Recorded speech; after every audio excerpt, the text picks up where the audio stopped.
My sister tried to get me arrested after I refused to co-sign her failing business loan Reddit stories. What started as a simple family favor turned into police reports, forged paperwork, and accusations that didn't match reality. I realized too late that saying no had made me the enemy in her story.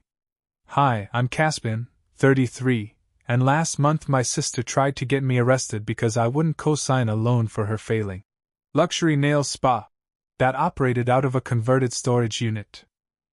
And honestly, that wasn't even the wildest part, just the moment I realized my family had officially gone off the rails.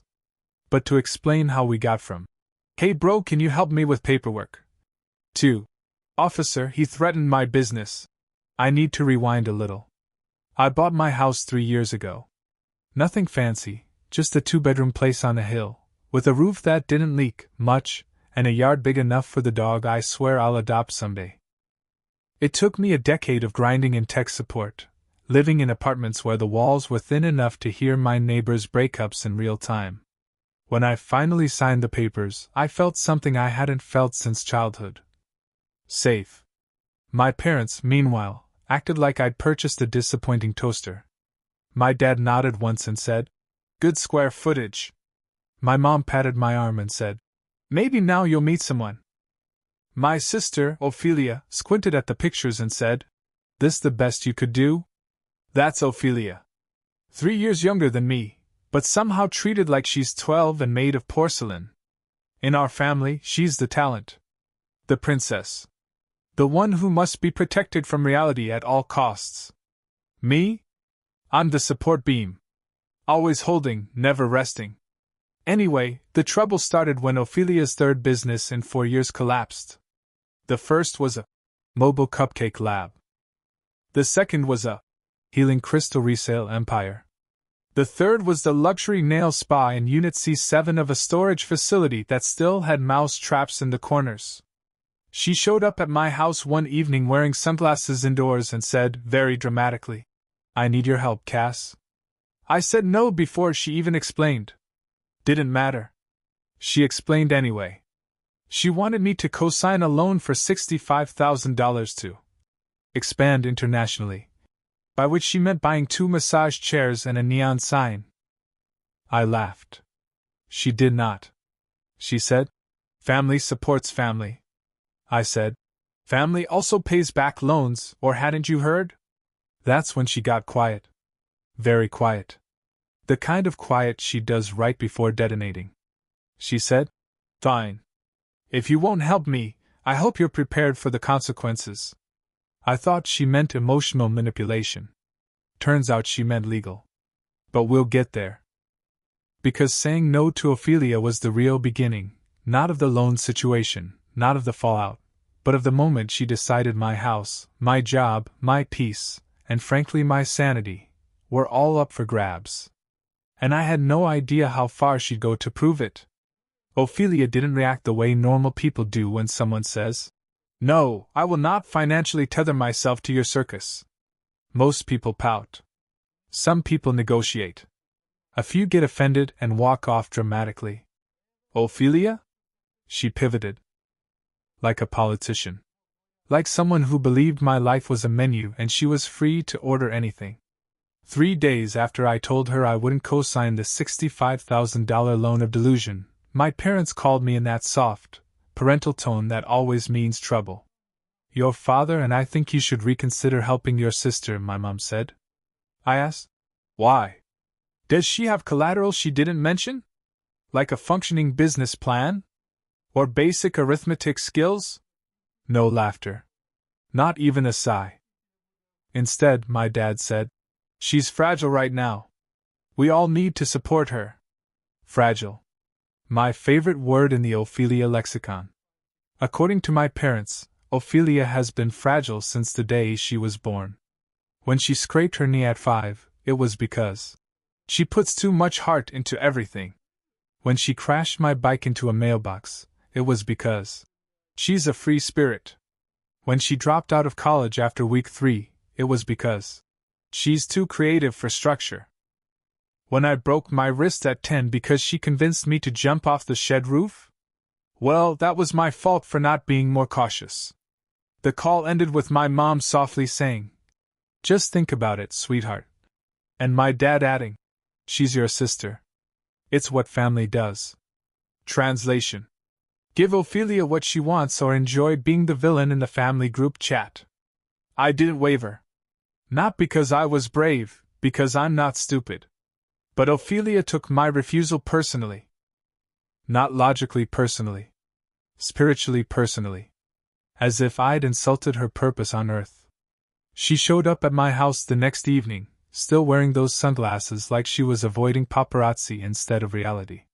She didn't knock. She stormed in with the kind of confidence only someone who has never been told no in her life can possess. She said, "I talked to a lawyer." I blinked. "About what?" She smiled like she'd discovered fire. "About your house." "My house," I repeated. "Yes," she said, "because I realize something. You don't even appreciate it. You're single, you have all that space, and I'm out here trying to build something meaningful." I looked around my modest two-bedroom home, wondering if I'd missed a wing. "You don't need that much room," she continued. "And I do. Bentley needs stability. I need space for the business. Plus, you'll feel good knowing you helped." I stared at her. "Ophelia, what exactly did your lawyer say?" She pulled a crumpled printout from her purse like it was a sacred scroll. "Tenants' rights," she announced triumphantly. "I don't have tenants." "You could," she said. "I won't." "You're missing the point," she insisted. "My lawyer said family arrangements are considered differently. If there's an understanding." "There isn't." "Then a court could rule in my favor." "In your favor? For what?" "My house." She didn't even flinch. "Don't be dramatic. We can share it." "No." "You mean no to sharing or no to helping?" "Yes." She threw her sunglasses onto my coffee table like she was slamming down evidence in a courtroom. "You're making a mistake," she hissed. "I won't let Bentley grow up homeless just because you're selfish." "He's not homeless," I said. "You rent a perfectly nice apartment." "For now," she said like she'd received a prophecy. That's when I realized something important. Ophelia wasn't scheming. She wasn't manipulative, in the calculated sense. She truly believed she was owed whatever she set her eyes on. And right now, her eyes were on my house. She left with a final ominous, "You'll regret this," which would have sounded more threatening if she hadn't tripped over the welcome mat on her way out. Still, something in her tone chilled me. Ophelia had decided this was a war. And I had no idea how far she'd go, or how quickly she'd escalate. The turning point, the exact moment everything shifted from annoying sibling nonsense to "I might need a lawyer and possibly a fire extinguisher," happened 3 weeks later. And it started with my doorbell. Well, technically, my doorbell camera, which I installed after Ophelia's last dramatic entrance, made me wonder if I should start screening visitors like an underpaid nightclub bouncer. That Friday evening, I was making dinner, something boring and adult like roasted chicken, when my phone buzzed with a motion alert. Ophelia. Standing on my porch, holding a stack of papers like she was serving court summonses in the name of delusion. I debated not answering, but I knew better. If I ignored her, she'd either scream loud enough to alert the HOA, or, worse, she'd call my parents, and I'd have Paris crying in my voicemail within minutes. So I opened the door. Ophelia brushed past me without waiting. She always had the confidence of a raccoon who believes it legally owns your trash. "We need to talk," she said, dropping the stack of papers onto my dining table. "I really doubt that," I replied. She spread the documents like she was presenting evidence to a jury. "I've applied for a business grant," she said. "A big one. And I listed your home address as my primary business location." I blinked. "Why?" "Because it looks more professional than my apartment." I raised a hand. "Ophelia, you can't list my house as your business property." She scoffed. "I already did." My blood pressure clicked up like an elevator. And, she continued tapping a page, if I get the grant, the state will send an inspector to verify the property. So I'll need you to be home. Preferably wearing something business casual. Business casual. To host an inspection for a business I didn't own. You need help, I said. She nodded. Exactly why I'm here. No, I clarified. You need help as in therapy. She glared. You are so dramatic. I'm simply using resources efficiently. My house is not a resource for you. She folded her arms. Well, according to Mom and Dad, it should be. Ah, yes. Of course. The parental chorus. She stepped even closer, eyes narrowing. You live here alone, Caspin. Alone. With 2 bedrooms. Meanwhile, I have a child, real responsibilities. And a husband. I reminded her. Dario is spiritually allergic to hard work. She snapped. Anyway, that's not the point. She took a breath, bracing herself. I need the house, she said softly. Just 1 room. Maybe 2. Maybe the garage. Temporarily. There are no versions of this, I said slowly, where you get access to my house. Ophelia's lips pressed into a thin line. Then she said something that set off every internal alarm I had. If you won't help me willingly, there are other ways. Is that a threat? I asked. She shrugged, like she didn't know or care. And here's where the turning point hits. 2 days later, I received an official email from my mortgage lender notifying me of a change request to add an authorized secondary owner. The name listed? Ophelia Marin Ellison. My sister. Trying to add herself to my mortgage. Without my consent.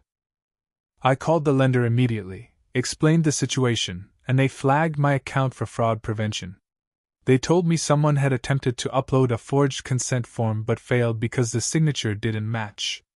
Of course it didn't match. Ophelia signs everything with a giant looping O that looks like a bubble letter threatening to float away. That night, I confronted her. She didn't deny it. Instead, she said, You left me no choice. You forced me to be creative. Creative. That's what she called mortgage fraud. And that's when I realized. This wasn't about the loan. Or space.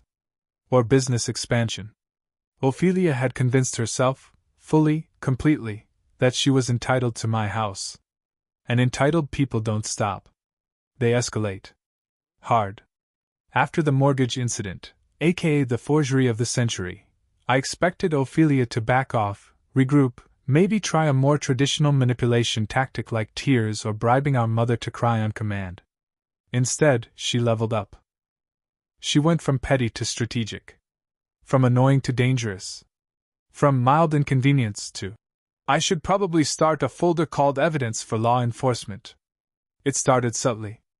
Unfamiliar cars slowing down in front of my house.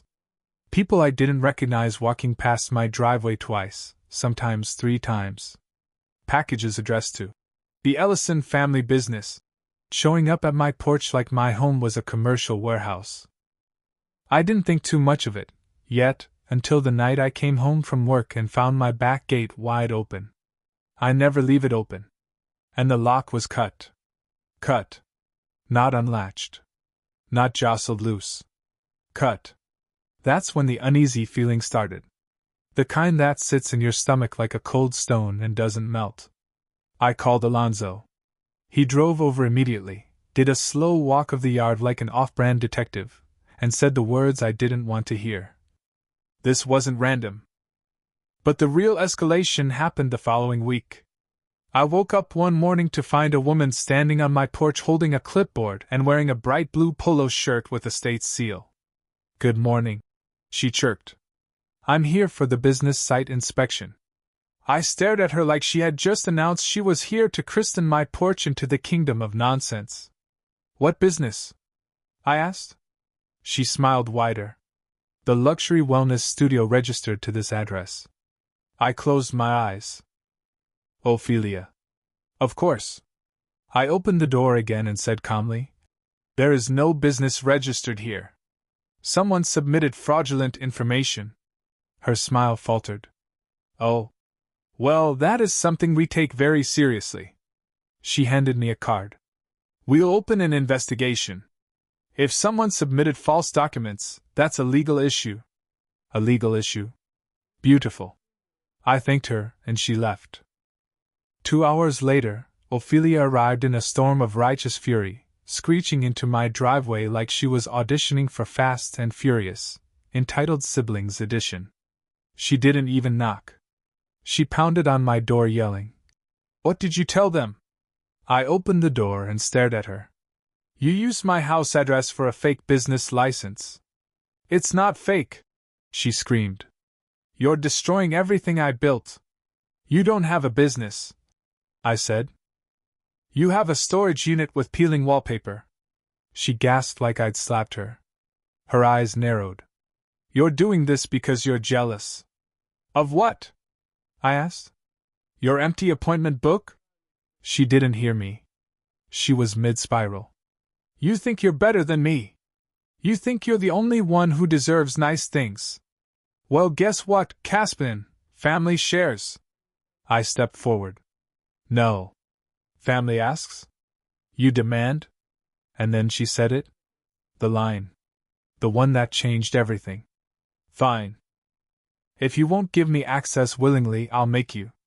One way or another, this house will be mine." That wasn't a tantrum. That was a threat. A direct one. For the first time, I felt something I had never associated with Ophelia before. Fear. Not fear of her strength, she had none. Not fear of her planning, she was chaotic as a raccoon with caffeine. But fear of what desperate, entitled people do when reality refuses to bend for them.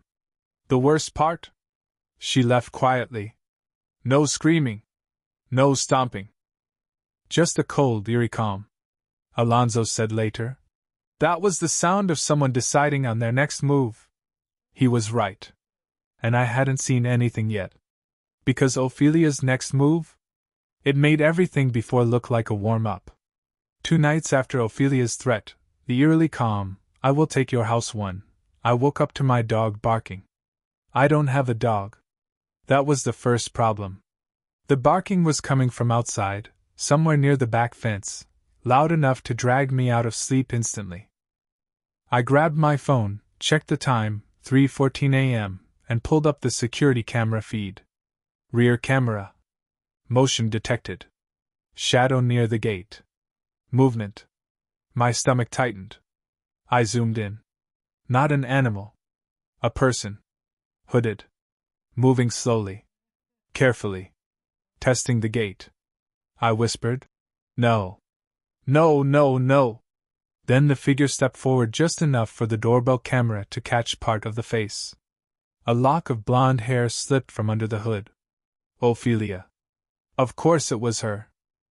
But instead of barging in or pounding on the door like usual, she was doing something infinitely worse. She was holding a canister. A small one. Metal. Familiar. A gas can.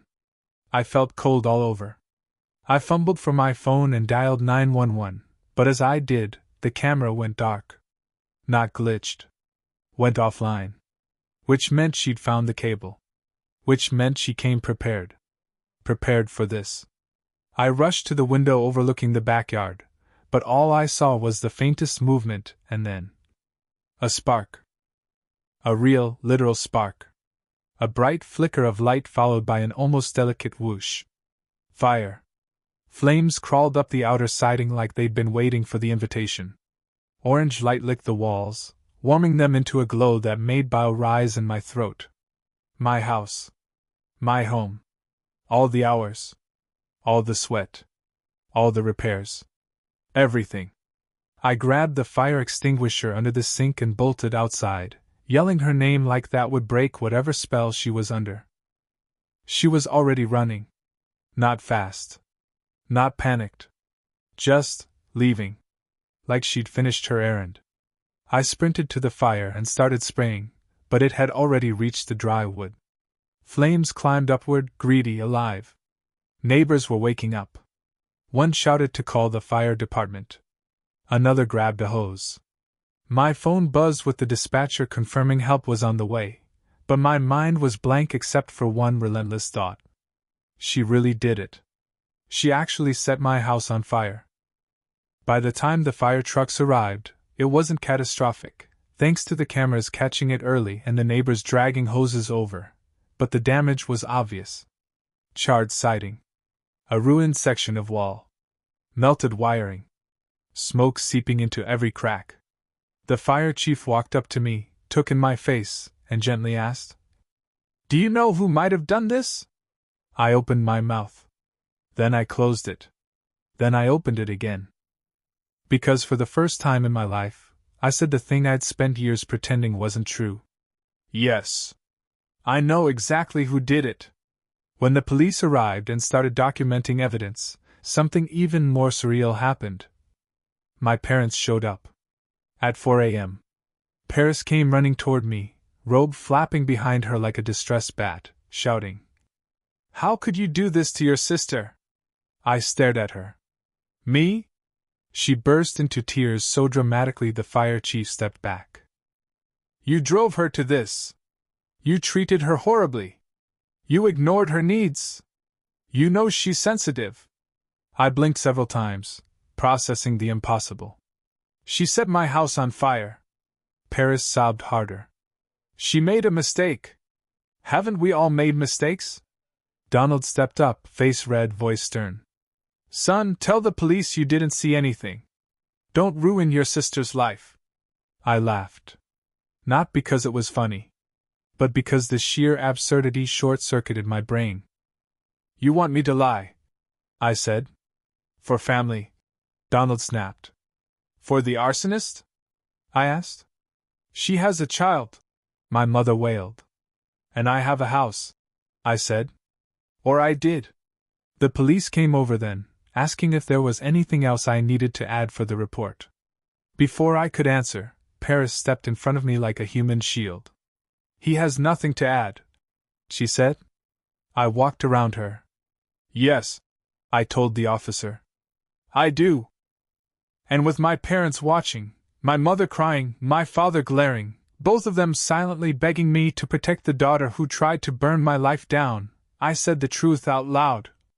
It was my sister. It was Ophelia.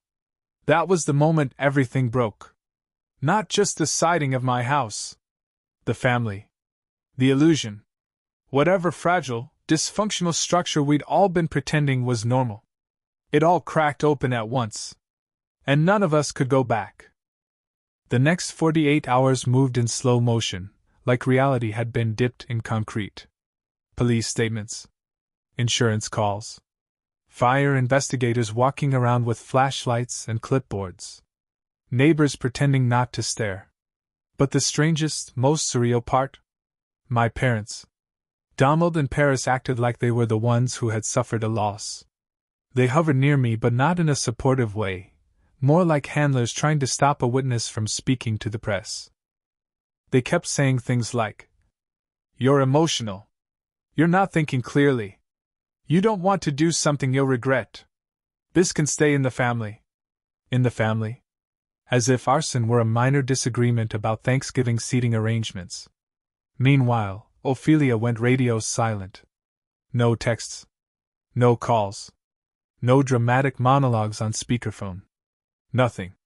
Which for her was more suspicious than any threat. Then, on the third morning, I woke up to find two things waiting for me. A thick envelope taped to my front door. My parents sitting in their car at the curb, watching the house like they were monitoring a hostage situation. I peeled the envelope free and stepped inside before opening it. Inside was a handwritten letter, a printed script, a USB drive, and a typed statement titled, "Corrected Events for Police." I started with the handwritten letter. Caspin. I hope by now you understand why I did what I did. You pushed me. You ignored me. You forced me to act out of desperation. I didn't want to hurt you. I only wanted a chance to build something for my son. You always had everything handed to you. It was my turn. I stopped reading. Everything handed to me. I had worked 2 jobs for years. Saved every spare dollar. Fixed the house myself. Paid for everything alone. If anything had been handed to someone, it was Ophelia and her entire life being cushioned by my parents' never-ending emotional bubble wrap. Next, I opened the printed script. It was a list of lines. Lines she wanted me to memorize. Lines like, I left a candle burning. I must have accidentally spilled a chemical. I don't remember locking the gate. I'm not sure of who it was. It could have been electrical. Ophelia hadn't just hoped I'd lie to the police. She wrote a script. My hands shook. With anger. With disbelief. With the hollow ache of someone realizing just how far their siblings' entitlement could stretch. Then I checked the corrected events for police document. It painted a story where I caused the fire through negligence, then panicked and blamed her because I have always resented her success. Her success. From the nail spa in a storage unit? The document ended with a line that made my stomach drop. If questioned, mention that my brother has been acting unstable lately. Unstable. She was laying groundwork. Not just to escape consequences, but to turn the spotlight onto me. I plugged in the USB drive next. 7 files. 7 secretly recorded phone calls between me and her over the last year, cut, trimmed, and assembled into a Frankenstein audio track where I sounded aggressive, unreasonable, jealous, threatening. The editing was clumsy, but with the right presentation? Enough to make someone blink twice. She had been preparing for this. Not the fire specifically, but the story where she is the hero and I am the villain. I sank into a chair and stared at the envelope. My parents were still outside, waiting. I stepped out onto my porch. My mom immediately opened her car door and rushed toward me. Honey, she pleaded. Please tell me you read it. I did. And you understand now? Her voice cracked. Yeah, I said. Her face lit with hope. Then I finished. I understand she's dangerous. Paris froze. Donald climbed out of the car, face hard. Son, he said, you need to think long-term. Your sister has a child. A husband. Responsibilities. She set my house on fire, I said evenly. It was an accident, Paris blurted. She wrote me a script to lie to the police. Paris paled. She's under stress. She forged a story blaming me. That's just her fear talking. She is framing me, I said slowly, for the thing she did. Then I held up the envelope. And you two came here to help her. Either of them denied it. Instead, Donald said softly, you have insurance. She doesn't. That was the moment something inside me snapped so cleanly I actually heard it. Not anger. Not grief. Just clarity. I nodded once, stepped back inside, and closed the door. Behind it, I could hear Paris crying and Donald muttering. He's making a mistake. He's destroying this family. But the truth was simple. The family had been destroyed long before the fire. I just hadn't been willing to see the ashes yet. The day the police knocked on my door, I knew exactly what it meant, not because I expected sympathy or an update, but because of the way the knock sounded. Firm. Measured. Official. The kind of knock that says, we're here for someone. And the someone is not the person answering the door. 2 officers stood on my porch. Mr. Ellison? Yes. We'd like you to come to the station. We have additional questions regarding the arson investigation. I grabbed my keys, locked the door behind me, and followed them. No hesitation. No panic. I had nothing to hide, and everything to show. At the station, the detective, Martinez, placed a file on the table and spoke calmly. We've reviewed the footage, conducted interviews, and analyzed the physical evidence. I nodded. We also received a statement from your sister this morning. Of course they did. Martinez slid a paper toward me. It was part of the statement Ophelia had written, the edited, fictional version where I caused the fire through emotional instability. But then Martinez slid a second paper. And a third. And a fourth. Dozens. All written by my parents. All backing her story. All repeating the same phrases. He's been unstable lately. He's angry all the time. He has a temper. He's jealous of Ophelia's success. He said once he wished the house would burn down so he could start over. It read like a playbill written by someone who never met me but deeply hated me. I swallowed hard. Martinez watched me closely. Do you want to respond to these statements? I pulled out the envelope Ophelia left on my door. The letter. The script. The forged narrative. The USB drive. I placed everything on the table. Martinez raised her eyebrows. May we examine these? Please. They plugged in the USB. They listened. Not just to the edited version of events, but to the raw recordings Ophelia had accidentally left on the drive, snippets of her talking to someone, probably Dario, about how to make Caspin look unreliable. And, if the police believe he's unstable, they won't investigate too hard. Martinez stopped the audio. Well, she said slowly, that changes the timeline. They questioned me for another hour, not aggressively, but thoroughly. I told them everything I could remember. Every threat. Every incident. Every attempt she made to worm her way into my life and my property. When I finished, Martinez closed her notebook. We'll be issuing a warrant, she said.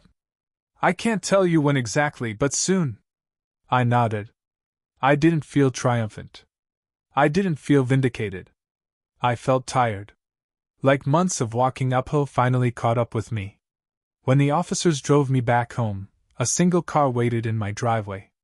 My parents. They rushed toward me as soon as I stepped out. Paris grabbed my arm. Honey, please, whatever they asked you, just tell them you were confused. Donald stepped beside her. This isn't the time to hold a grudge. Families protect each other.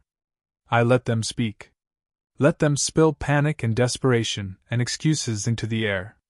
Then I said quietly, You chose her. Not me. Paris froze. Donald blinked. You looked at the evidence. I continued. And instead of helping me, you tried to bury me. Honey. No. I stepped back. That's not family. That's loyalty to the loudest person in the room. They said my name again and again, voices breaking, but I walked inside and shut the door. Locked it. For the first time, the house didn't feel like a battlefield. It felt like armor. Later that evening, Martinez called. Her voice was calm. Almost gentle. We have her in custody. 5 words. 5 years of tension collapsing at once. I sat on the floor of my half-damaged living room and took one long, steady breath. Ophelia wasn't my problem anymore. But the fallout? That was still coming. And I could already feel the heat of it on the horizon. The judge's words were still hanging in the air. Suspended sentence, mandatory restitution, probation, counseling, financial oversight. When Ophelia turned around in the courtroom and looked at me. Really looked. Not with anger. Not with fear. But with something far worse. Expectation. As if the second the hearing ended, we'd walk outside, hug it out, and chalk the arson up to a quirky little sibling dispute. As if burning my house down was a social faux pas, the kind you apologize for at brunch. I didn't look away. I didn't blink. I didn't even shift my weight. I just held her stare with a stillness she had never once shown me. Something in her face twitched. Confusion first. Then embarrassment. Then, finally, the faintest flicker of recognition. I wasn't her safety net anymore. I wasn't the brother who absorbed her chaos so she could avoid consequences. I wasn't coming to rescue her. Not then. Not again. Not ever. Paris cried the entire sentencing. First quietly, then loudly enough that even the bailiff's patience ran out. Donald kept rubbing her back like he was comforting a widow at a funeral. The moment court adjourned, Paris stumbled toward me, mascara streaking down her face like war paint melting in the rain. Lucian, honey, this is enough. You've made your point. Now it's time to help her. Help her do what? I asked. To rebuild? She whispered brokenly. She needs you. She needed me before the fire, I said. And she used me. Then she tried to destroy me. I'm not doing it again. Paris pressed a trembling hand to her mouth. But she's your sister. I shook my head. No.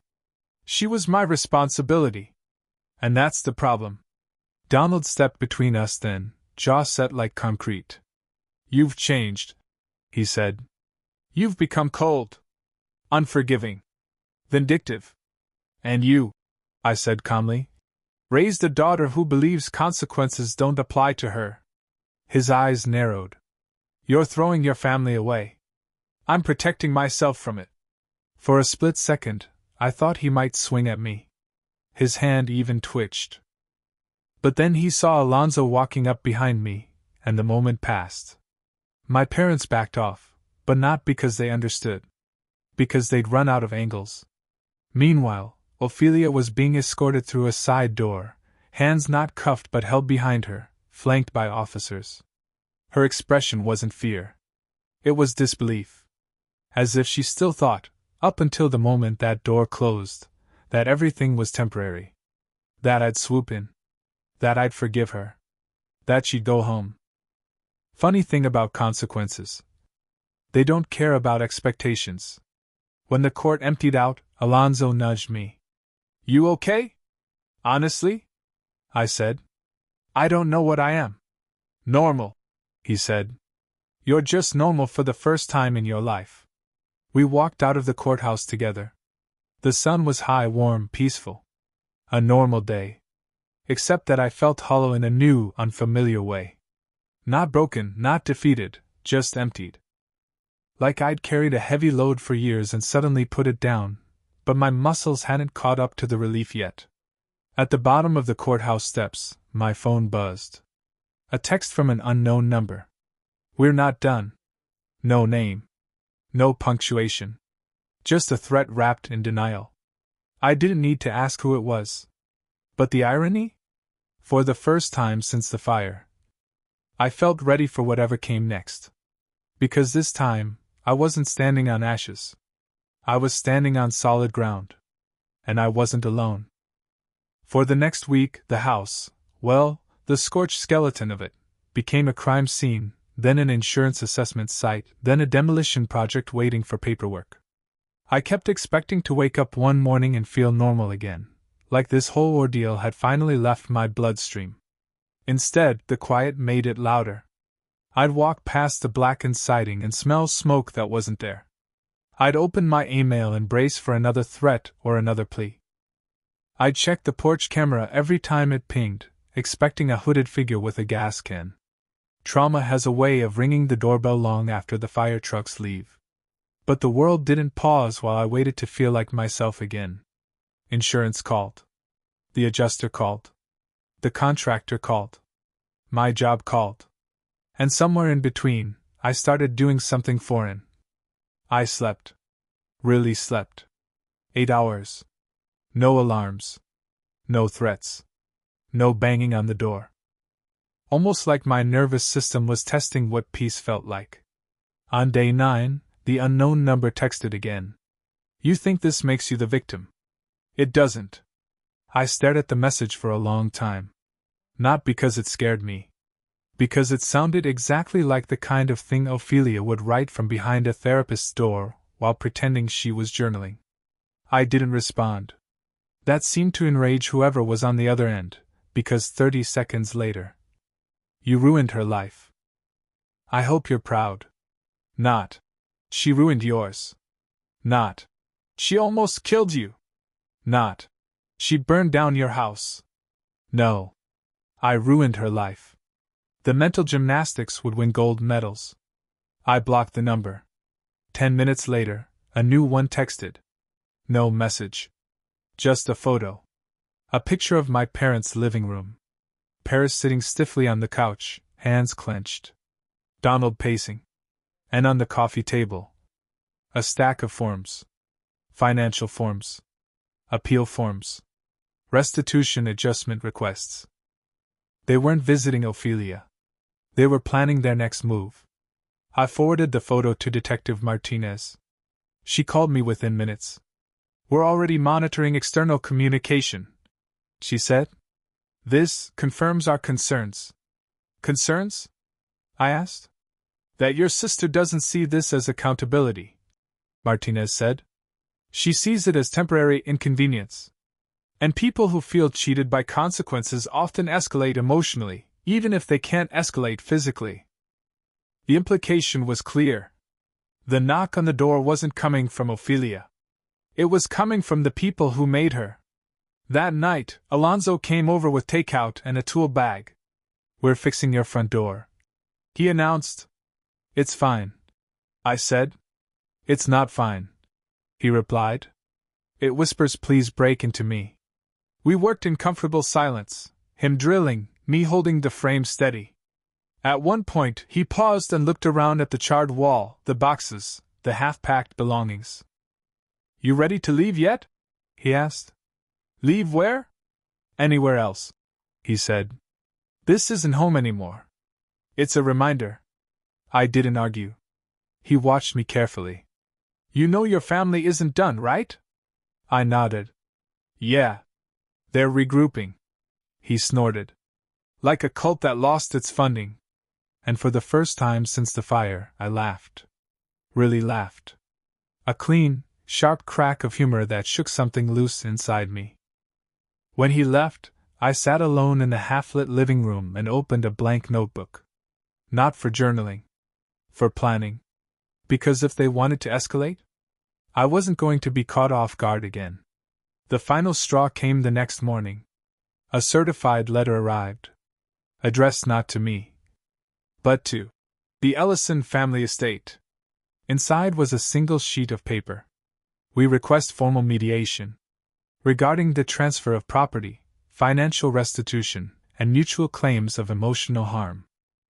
Sign, Donald Ellison, Paris Ellison." And below their names, in handwriting I recognized instantly. Ophelia, supervised. My parents weren't trying to mend things. They were trying to negotiate ownership of my life. They wanted their daughter compensated. They wanted their image protected. They wanted me to bend. But something had changed. Something irreversible. I didn't feel afraid. I didn't feel guilty. I didn't feel trapped. I felt done. Truly, completely done. And that meant one thing. If they were escalating, I was about to too. But not with threats. Not with fire. Not with lies. With the one thing none of them understood. Boundaries backed by consequences. I didn't bother calling my parents. I didn't respond to their mediation requests either. Instead, I forwarded the letter to Detective Martinez and to my attorney with a short note. Proceed. Within a week, two things happened. First, the prosecutor filed an addendum noting Ophelia had attempted to influence a witness, me, through third parties. That violation alone extended her probation by a year and froze any appeals. Second, my attorney sent my parents a cease and desist letter so sharp it could have cut through their denial. It outlined every incident, every threat, every boundary they trampled, and warned that further contact would trigger legal action. They went silent. Absolutely, eerily silent. And in that silence, something inside me shifted. I packed the last box, locked the damaged house behind me, and stepped into a life that, for the first time, belonged solely to me. No fire. No chaos. No obligations disguised as love. Just peace. When I drove away, I didn't look back. Not at the house. Not at the ashes. Not at the people who handed me gasoline and called it family. Sometimes closure isn't forgiveness. Sometimes it's simply walking away.